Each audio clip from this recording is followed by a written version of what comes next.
C'est le premier et le plus grand procès pour corruption de l'ère post-Bouteflika. Un procès sous haute surveillance, critiqué de tous bords, qui fait bouillir les manifestants et depuis hier la défense. Ajourné dès son ouverture lundi, il a repris dans une atmosphère tendue. Comparaissent deux anciens premiers ministres algériens, d'ex-hauts dirigeants politiques et de grands patrons du secteur automobile. Les accusations vont notamment de la dilapidation des deniers publics à l'abus de fonction, en passant par le conflit d'intérêts, la corruption et le blanchiment d'argent. L'audience a duré 9 heures, en l'absence de tous les avocats de la défense qui ont décidé de boycotter le procès, car, disent-ils, il n'est ni juste ni équitable, mais politisé et instrumentalisé à quelques jours de l'élection présidentielle.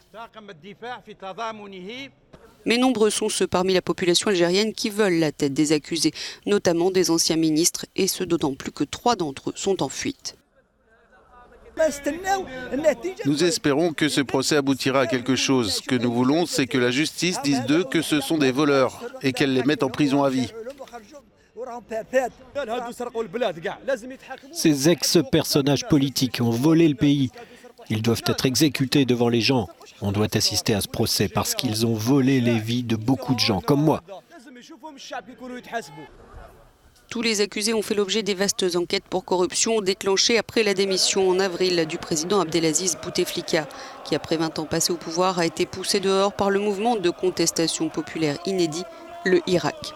Un mouvement qui appelle au boycott de la présidentielle car il exige le départ de tous les représentants du système, ce qui inclut le gouvernement mais aussi le chef d'état-major de l'armée, Ahmed Gaïd Salah.